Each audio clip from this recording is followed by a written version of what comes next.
एक गांव में अमित नाम का व्यक्ति रहता था। उसकी पत्नी थी नगमा।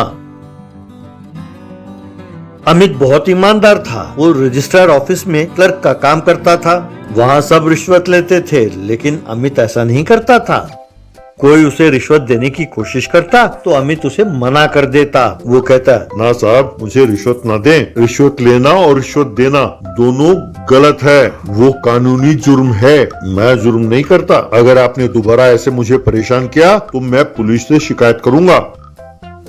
लेकिन नगमा लालची थी। वो अपने पति को तंग करती रहती थी। मुझे वो खरीद के दो, ये खरीद के दो। अरे तुम कैसे पति हो? मैं जो भी कहती हूँ तुम खरीद कर देते नहीं। तुम्हारे दफ्तर में जो बाकी लोग काम करते हैं, देखो उन्हें जरा, उन्होंने कितने पैसे कमाए हैं। और एक तुम हो, ईमानदारी के नगमे पढ़ते रहते हो और हाथ बांध कर बैठे हो। इसमें किसी का कोई फायदा नहीं है। लानत है। अरे तुम नहीं बदलने वाले। तुम्हें सबक सिखाना होगा। आज से तुम्हारे कपड़े मैं नहीं धोने वाली। तुम्हारी मर्जी। तुम अपने कपड़े खुद दो या किसी नौकरानी को रखो या वॉशिंग मशीन खरीद कर लाओ। वो तुम्हारी मर्जी है।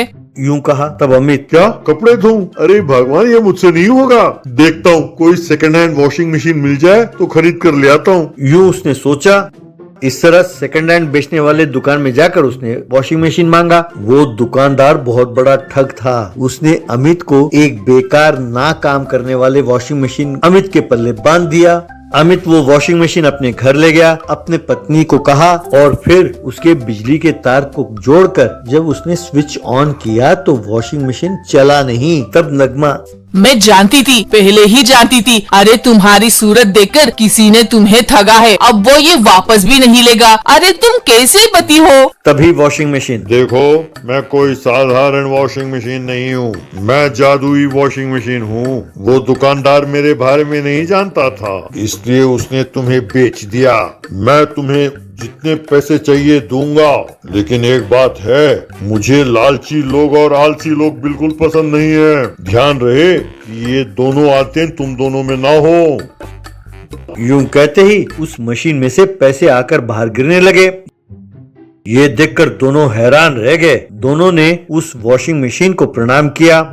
इस तरह मिले पैसों से अमित ने अपने सारे कर्ज चुका दिए।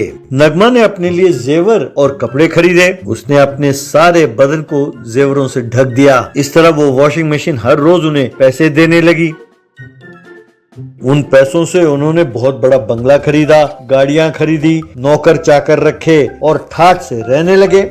नगमा वो पैसे ब्याज पर देने लगी लोगों को।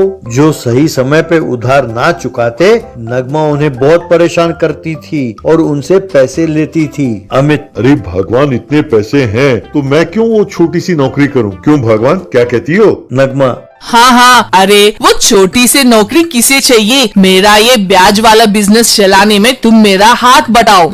यूं दोनों ने मिलकर ब्याज पे पैसे देना शुरू किया और गुंडों को किराए पर रखा ताकि वो लोगों को मारकर उनसे पैसा वसूल करें। पहले अमित कभी कभार शराब पीता था, पर आजकल हर रोज वो शराब पीने लगा। उसे लत लग गई। उसने काम करना छोड़ दिया और सारा दिन टीवी देखता रहता था और शराब पीता रहता था। उसके पास ही नगमा बैठी रहती थी और नौकरानी से अपना बदन मालिश कराती रहती थी। एक दिन दोनों ने वॉशिंग मशीन से पैसे मांगे, पर उसमें से पैसे ना निकले। अमित, ए जादुई मशीन, क्या हुआ? हमें पैसे चाहिए। क्या तुम्हें सुनाई दे रहा है? नगमा, अरे जादुई मशीन, हमारे सारे पैसे खर्च हो गए, इसीलिए मांग रहे हैं, हमें पैसे दे दो। तब जादुई मशीन, मैंने तो पहले ही कहा था, मुझे लालची और आलसी लोग बिल्कुल पसंद नहीं है। पैसे आते ही तुम दोनों बदल गए। ब्याज पर पैसे देकर लोगों को परेशान करने लगे और काम ना करके निकम्मे बन गए। ऐसे लोगों के पास मैं नहीं रहता। मैं यहाँ से वैसे नहीं जाऊंगा। मैंने जितने पैसे तुम्हें दिए थे सारा लेकर जाऊंगा। कहकर वहाँ से गायब हो गया। बस उसके साथ ही सारा घर भी गया। वो दोनों ने अपने आप को खाली जमीन पर पाया। यूं अपने हाथ से सब कुछ जाता हुआ देखकर फिर से अपने आप को पहले वाली स्थिति में देखकर दोनों